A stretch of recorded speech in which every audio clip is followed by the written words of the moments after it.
저희들이 지난 3개월 동안 산상수훈의 말씀을 배워오고 있습니다.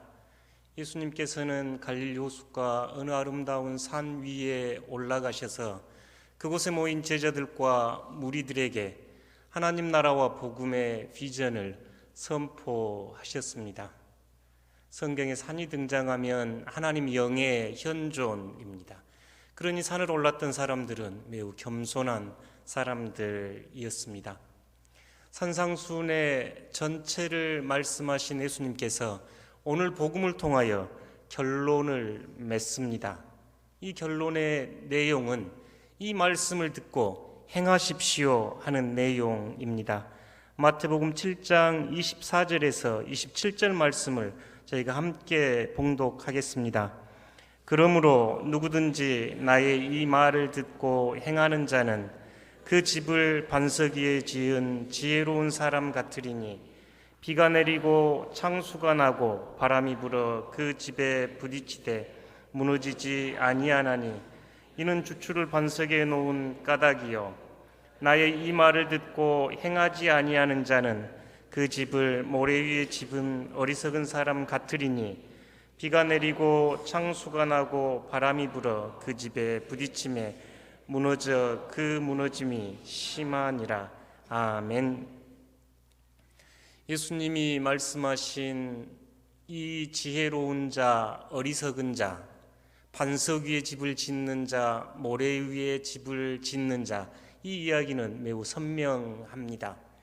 예수님께서는 산상수훈 전체 결론을 지으시면서 이 말을 듣고 행하는 사람은 반석 위에 집을 지은 지혜로운 사람입니다. 비가 불고 홍수가 나고 바람이 불어도 무너지지 않습니다. 왜냐하면 그 집은 주추 위에 세워 튼튼하기 때문입니다. 반대로 이 말씀을 듣고 행하지 않는 자는 모래 위에 집을 지은 사람과 같습니다. 비가 오고 바람이 불고 홍수가 나면 그 집이 무너질 겁니다. 예수님께서는 이 말씀을 산상수훈 결론으로 오늘 우리에게 들려주십니다. 예수님의 아버지 요셉은 목수로 알려졌고 예수님도 목수 일을 하셨다고 전해지고 있습니다. 그러니 예수님은 집 짓는 일을 잘 알고 계셨지요. 팔레스타인의 기후는 4월에서 10월이 건기입니다. 비가 내리지 않고 햇빛이 뜨겁고 온도가 높습니다. 이때 집을 짓습니다. 10월에서 4월은 우기라고 합니다. 이 땅에는 철 성분이 많았다고 합니다. 그래서 여름에 딱딱해진 땅을 파기가 쉽지 않았던 모양입니다. 그래서 사람들이 그 더위에 그 건기에 땅을 파기 시작합니다. 어떤 사람들은 어느 정도 파다가 이 정도 파면 됐겠지 싶어서 기둥을 세우고 집을 짓습니다.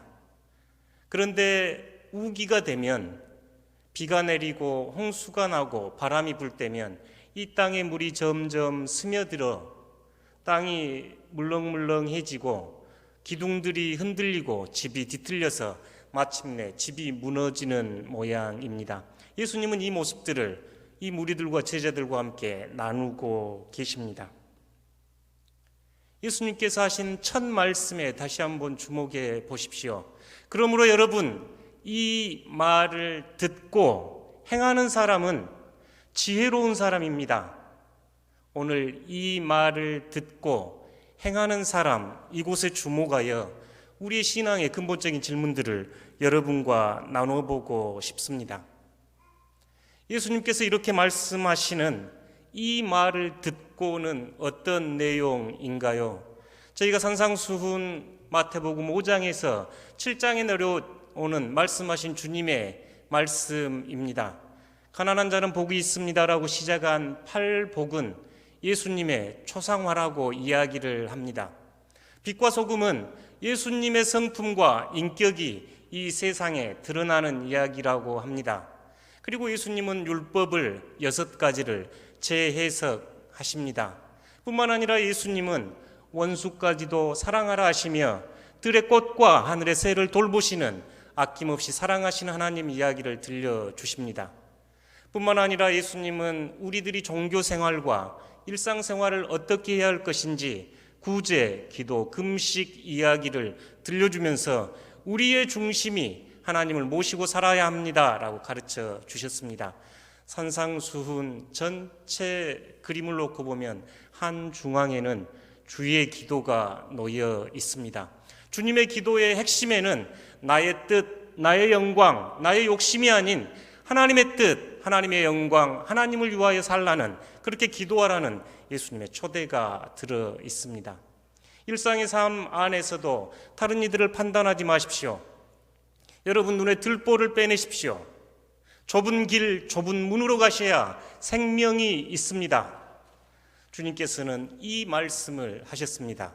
저희가 산상수훈을 가만히 읽어보면 눈에 띄는 구절들이 있는데 예수님께서 새롭게 선포하신 이야기는 그 전과 다른 기준임을 알 수 있습니다.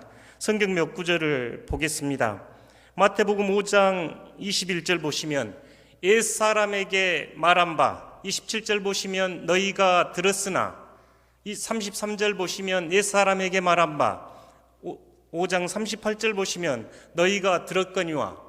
어떤 이야기인가요? 예수님께서는 산상수훈을 말씀하시면서 여러분은 이미 가지고 있는 기준이 있습니다. 이미 들었고 알고 있는 내용이 있으나 이제 새로운 기준, 새로운 시대, 새로운 비전이 선포됩니다. 이 말을 여러분이 들으셨습니다.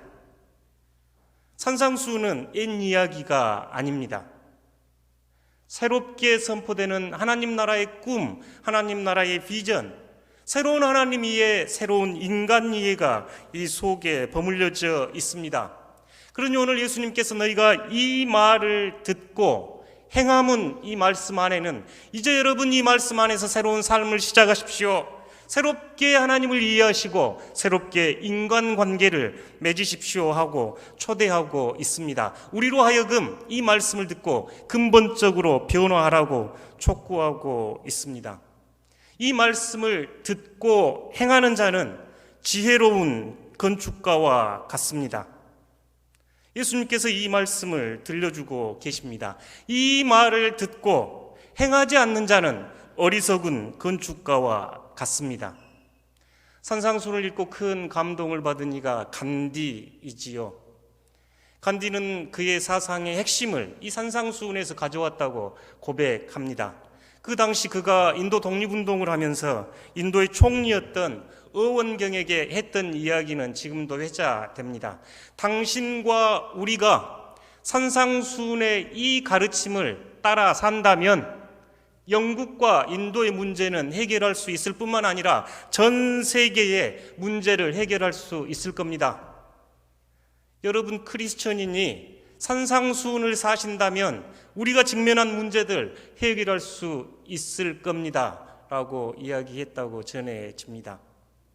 저희가 신앙에서 믿음과 행함에 대한 질문이 늘 있지요. 산상수훈에서 보여주신 고귀한 가치는 저희들이 범접하기 어렵겠다 싶을 정도로 높고 높습니다. 하나님이 온전하니 여러분 온전하십시오 하는 이 말씀 안에 옆 사람도 사랑하지 못하는 저희들을 원수까지 사랑하십시오라고 하는 초대는 우리에게 버겁게만 느껴집니다. 그럼에도 예수님께서는 우리로 하여금 마지막 말씀을 여러분 이제 이 말씀 들었습니다. 그러니 행하십시오라고 우리를 초대합니다. 사실 예수님은 하나님의 뜻을 행하는 것을 자신의 목적으로 삼으셨던 사람입니다. 요한복음 6장 38절을 함께 읽겠습니다. 내가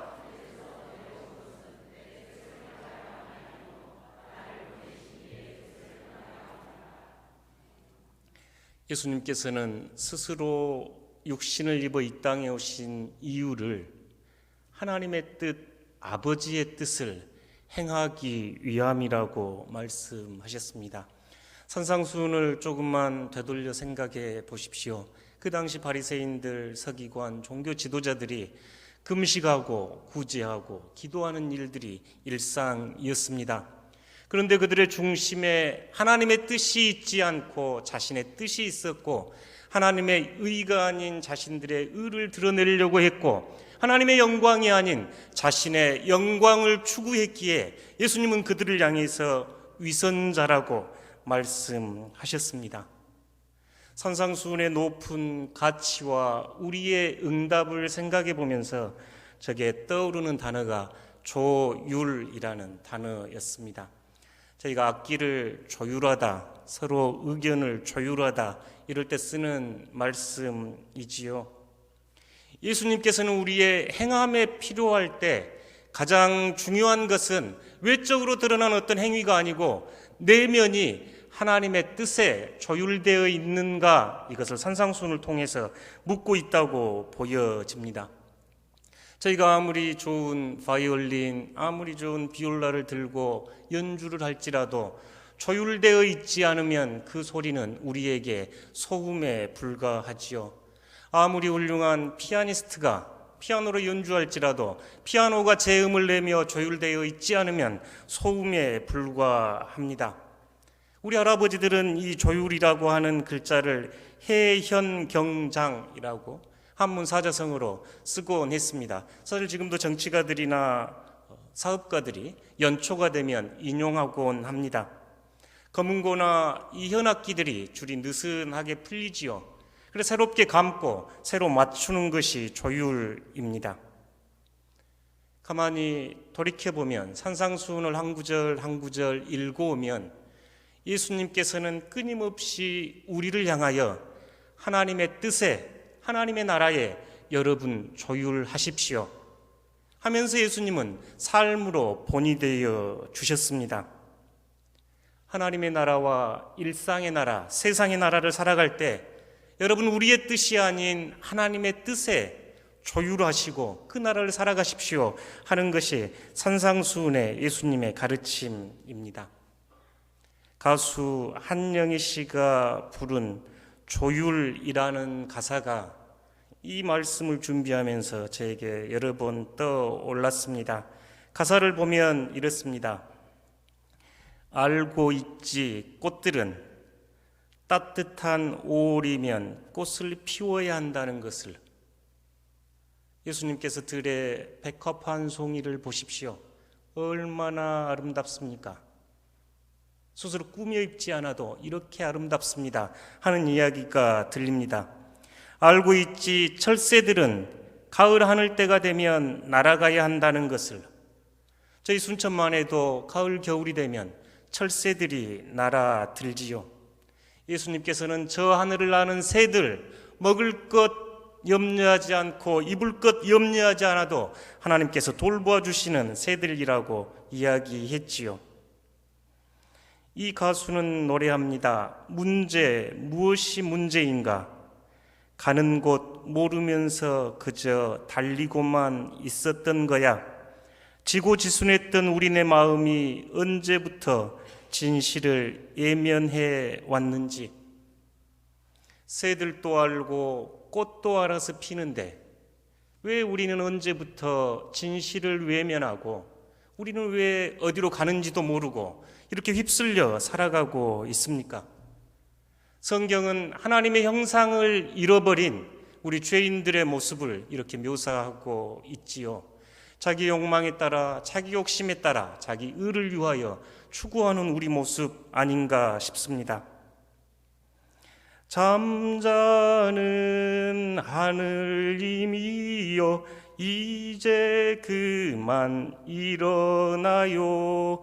그 옛날 하늘빛처럼 조율 한번 해주세요. 얼마나 감동인가요? 여러분은 하나님의 형상을 지닌 거룩한 창조물입니다. 하나님은 여러분 영혼 안에 거룩한 하나님의 형상을 심겨 놓았습니다. 그런데 우리는 왜 이 하나님의 형상을 잊어버리고 이렇게 흘러가며 살아가고 있는가요? 이 가수는 그러니 잠자는 하늘님이여 이제 그만 일어나서 깨어나서 그 옛날 처음 창조될 때 창조의 숨을 쉬었던 그 아담처럼 다시 한번 빛나게 살아가라고 우리를 초대하고 있습니다. 하나님의 사람으로 깨어난 사람들, 가사는 이어집니다. 미움이 사랑으로, 분노는 용서로, 고립은 위로로, 충동이 인내로, 모두 함께 손 잡는다면 서성대는 외로운 그림자들 편안한 마음으로 서로 나눌 수 있을 텐데, 저희가 계속 산상수훈에서 들은 이야기입니다. 미움이 사랑으로, 분노가 용서로, 고립이 위로로, 충동이 인내로 저희가 함께 손 맞잡아가는 이야기를 예수님은 산상수훈을 통해 들려주셨습니다. 이 가사는 우리에게 저작거리에서 하나님 나라 복음이 어떻게 선포되는지 들려주는 이야기다 싶습니다. 예수님께서는 이 가사에 나온 조율, 하나님과 조율함이 어떤 삶인지를 보여주는 분이셨습니다. 우리가 살아가는 이 세상은 하늘의 뜻과 조율 안 된 이들이 아우성치는 세상입니다. 자신이 옳다고 목소리 높이는 이들, 자신이 의로운 자라고 높이는 이들 속에서 예수님은 여러분은 하나님의 사랑받는 자녀들입니다. 하나님을 아빠, 아버지라 부르며 아버지의 뜻을 이 땅에 행하기 위하여 오셨다고 보여주신 분입니다. 예수님께서는 자신의 전 삶을 통해서 하늘의 조율하신 모습을 보여주셨습니다. 예수님의 하나님은 돌보아주고 가엾이 여기는 하나님이셨습니다. 꽃 한 송이를 돌보셨고 하늘에 나는 새들을 돌보시는 그 하나님께서 여러분 돌보지 않겠습니까? 그러니 염려하지 마십시오. 하늘의 뜻, 하나님의 뜻을 모르는 이들에게 하나님의 나라는 단지 몽상에 불과합니다.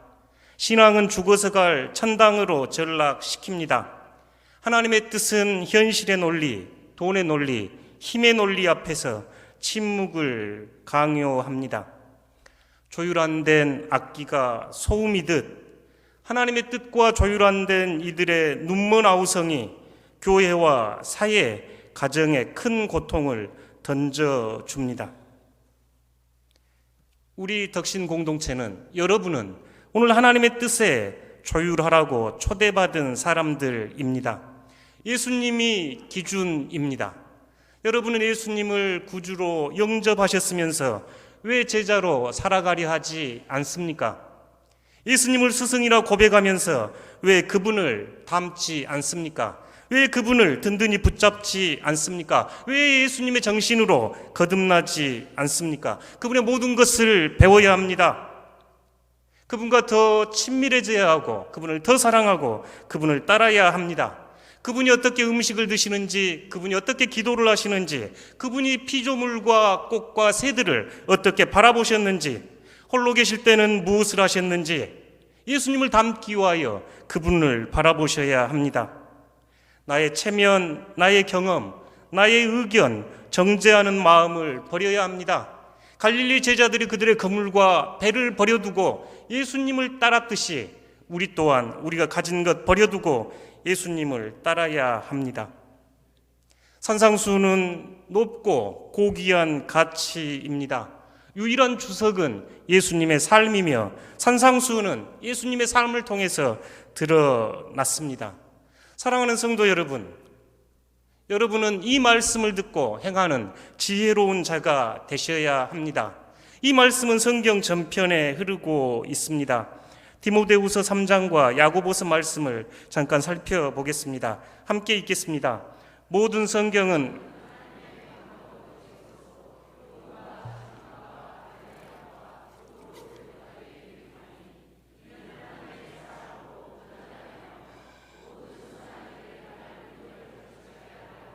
아멘. 여러분, 우리가 성경을 가르칠 때 많이 인용하는 구절입니다. 하나님의 감동, 하나님의 숨결로 기록된 성경은 여러분을 교훈하고 책망하고 바르게 하고 의로 교육하기에 유익합니다. 그 다음 구절을 유의해서 보십시오. 여러분을 하나님의 사람으로 온전하게 하며 또 모든 선한 일을 행할 능력을 갖추게 하려 함이라. 저희가 성경 말씀을 읽고 묵상하는 이유도 하나님의 사람으로 온전하게 돼서 하나님의 선한 일을 행하기 위함이라고 바울은 디모데에게 가르치고 있습니다. 야고보는 한 걸음 더 나갑니다. 야고보서 1장 22절과 2장 17절을 보시면 듣기만 하고 행하지 않는 자는 자신을 속이는 자입니다. 행함이 없는 믿음은 죽은 믿음입니다라고 행함을 가르칩니다. 어렵지요. 그러니 땅을 파고 또 파서 마침내 반석이 나올 때까지 파야 하는 과제가 신앙 여정이라고 보여집니다. 저기 어느 곳에 아주 용하다는 의사가 계셔서 여러분이 가셨습니다. 용한 의사는 저기 문 들어오는 발걸음만 듣고도 안다고 하지요. 화타 이야기입니다. 발소리만 들어도 이 사람이 어디가 아픈지, 어디가 건강하지 않는지, 뭘 먹고 사는지, 잠자리는 어떻게 지내는지, 생활 습관은 어떤지 아주 용해가지고 여러분이 갔더니 다 알아맞혀 봅니다. 말 안 해줘도 고기 좋아하지요, 밤늦게까지 인터넷 하고 있지요 하면서, 그러면서 처방전을 적어줍니다. 당신의 질병을 치유하기 위해서 이 약을 드셔야 합니다. 제가 약 이름을 잘 몰라가지고 아스피린 2알, 판피린 1알 뭐 이렇게 쭉 적어줍니다. 여러분이 이제 이 처방전 진단서를 받았습니다. 그럼 어떻게 하셔야 되나요? 이 처방전을 가지고 집에 와서 벽에 붙여놓고 아침에 일어나서 존경할 의사 선생님, 아스피린 2알, 판피린 1알, 진통제 3알, 또 점심때 와가지고 존경하신 의사 선생님께서 판피린 2알, 아스피린 1알, 진통제 3알, 또 저녁에 와가지고 이러신가요? 그러면 여러분의 질병이 치유가 되신가요? 약국으로 가서 약을 받아서 약을 먹어야 살지요. 신영복 선생님의 나무야 나오는 집 짓는 이야기가 요 말씀을 준비하면서 떠올랐습니다. 감옥으로부터 사색을 쓰신 유명한 분이시죠. 그분이 이렇게 이야기합니다. 논리나 사상은 추상적 관념으로 이루어지는 것이 아니라 현장에서 몸으로 부딪히면서 발로 설 때 이루어진다. 그러니까 하나님 나라 여러분의 신앙, 여러분의 구원은 추상적으로 이루어지는 것이 아니라 여러분의 삶의 자리에서 온몸으로 부딪히면서 실천할 때 그 하나님의 나라를 맛볼 수 있습니다. 구원을 맛볼 수 있습니다. 영생을 맛볼 수 있습니다. 그러면서 그가 감옥에서 만난 한 노인 이야기를 들려줍니다. 이분은 건축가셨습니다. 여러분, 집을 지으라고 하면 어떻게 짓는가요? 도화지에 집을 그리라고 하면 어떻게 그리는가요? 저도 지붕 먼저 그리고 밑에 이렇게 하고 앞에 문을 그렸던 것 같습니다. 그런데 이 노인은 집을 그릴 때 주추를 놓고 기둥을 놓고 위에 석가래를 올리고 지붕을 씌우는 모습을 보고 신영복 선생은 매우 놀랐습니다. 뭐라고 표현하냐면 나의 서가가 한꺼번에 무너지는 낭패감이었습니다. 평생 글을 보고 책을 보고 글을 썼던 이분께서 방에 있는 모든 서책이 의미 없이 무너져 내려버리는 그런 낭패감을 보았다고 합니다. 집은 주추를 놓고 기둥을 세우고 석가래를 올리고 지붕을 올리는 것이 현장에서 이루어지는 집 짓는 이야기인데 늘 머릿속으로만 짓다 보니까 지붕부터 지었던 거지요. 예수님은 당시 신앙인들이 가지고 있었던, 당시 종교인들이 가지고 있었던 이 집을 무너뜨렸습니다. 그러면서 여전히 오늘날 우리에게도 요구합니다. 여러분, 행함으로 여러분의 신앙의 집을 지어야 합니다. 여러분, 행함이 인생의 집을 짓게 만듭니다. 신앙의 집은 날림으로 지어지지 않습니다. 천천히 뚜벅뚜벅 힘들어도 주초를 파고 그 주초 위에 기둥을 세우고 지붕을 씌워가야 합니다. 신앙의 집은 기성품이나 완제품이 없습니다. 하나님은 여전히 여러분을 창조하고 계시기 때문입니다. 예수님께서는 산상수훈 결론을 지으면서 아주 듣기 쉬운, 이해하기 쉬운 건축자 이야기로 우리의 시선을 끌고 갑니다. 이제 말씀을 맺어보려고 합니다. 여러분, 예수님은 우리에게 하늘의 뜻, 하나님의 뜻에 조율하는 인생을 사십시오. 그 나라가 하나님 나라입니다.